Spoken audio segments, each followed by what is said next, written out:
Now get ready for hurricane season with Fox 4's The Calm Before the Storm. Brought to you by Nestar Roofing. Good evening, and thanks for tuning in to this Four in Your Corner special report, Calm Before the Storm. I'm Jim Zion. Every hurricane season, we are dedicated to keeping you informed before, during, and after the storm. It's our hope that you plan ahead in the event of a hurricane threatening Southwest Florida. Coming up in the next half hour, we're showing you how the Power of 4 Viper technology is helping track the tropics this hurricane season.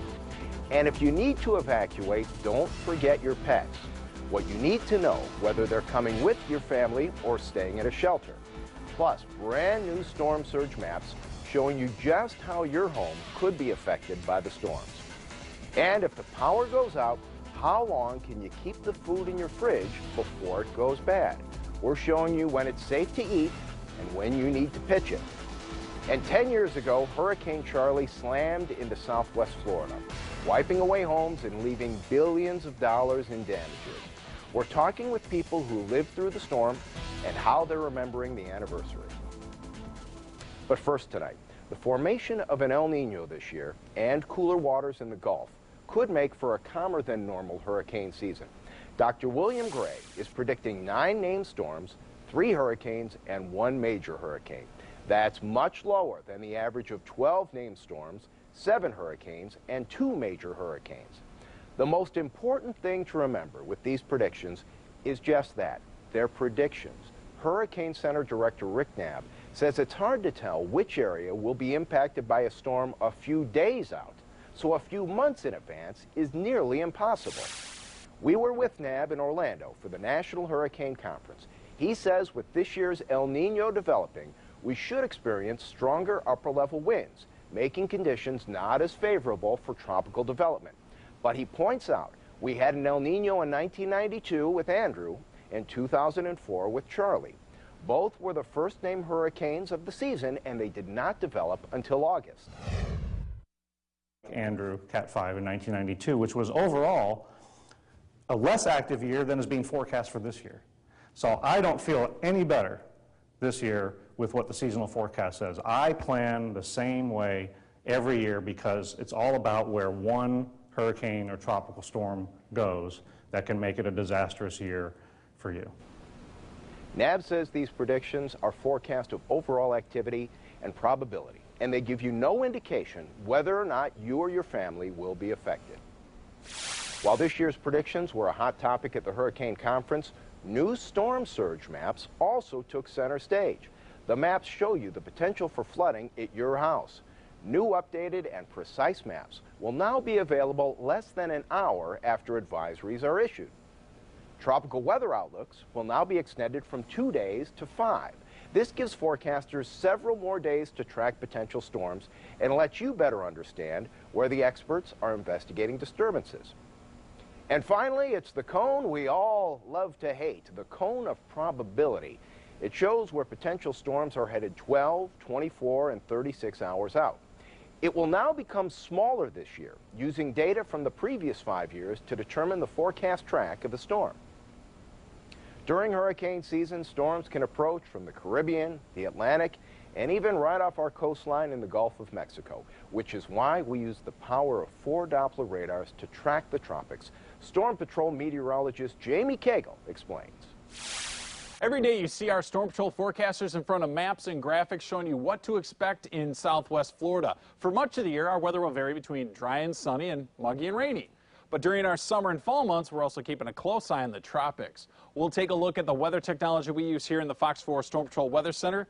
It all centers around our Viper weather system, which can provide us with an enormous amount of real-time and forecast data, allowing us to monitor and predict every tropical event. In forecast mode, we can display the National Hurricane Center's forecast track as well as the spaghetti models that many of you are familiar with.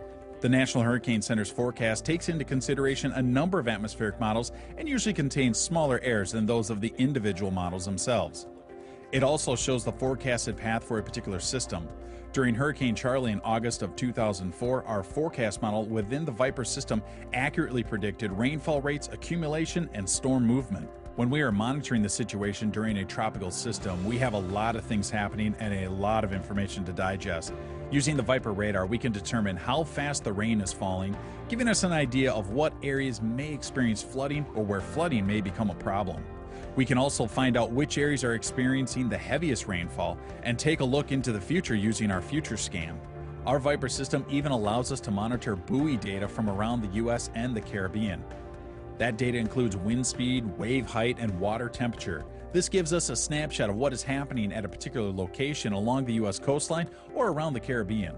We can also take a look at sea surface temperatures and wave heights on a larger scale, giving us that same snapshot of the big picture.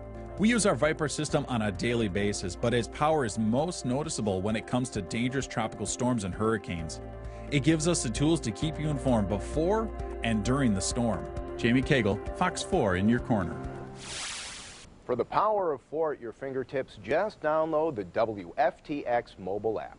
Click on Weather for access to our interactive radar, where you can track the storms as they're happening.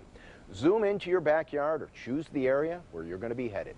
The app is free to download. Just search WFTX in the app or Google Play stores. In the event of a hurricane, you'll want to make sure you have essential items with you at all times in case you need to evacuate.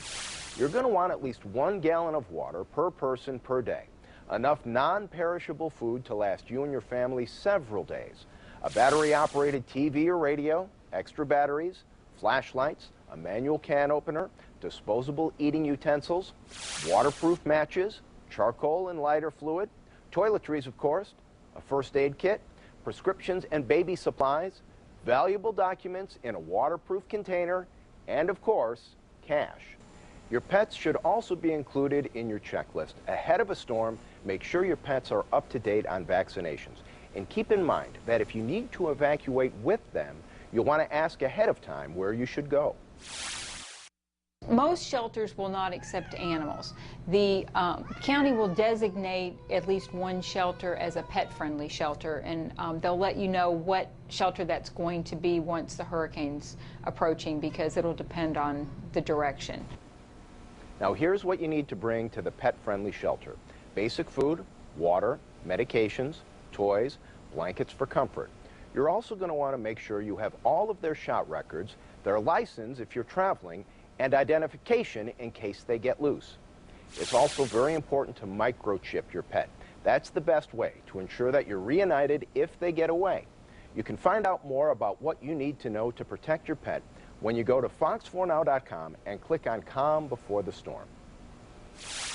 And if you lose power during a storm, you can still get hurricane information from the Fox 4 team by tuning into one of our Clear Channel radio station partners. The stations include 95.3 The River, Cat Country 107.1, 105.5 The Beat, and Y100. And a reminder, when you're away from your TV, you can always hear the Storm Patrol forecast on these stations every weekday. Looks can be deceiving when it comes to food in your fridge.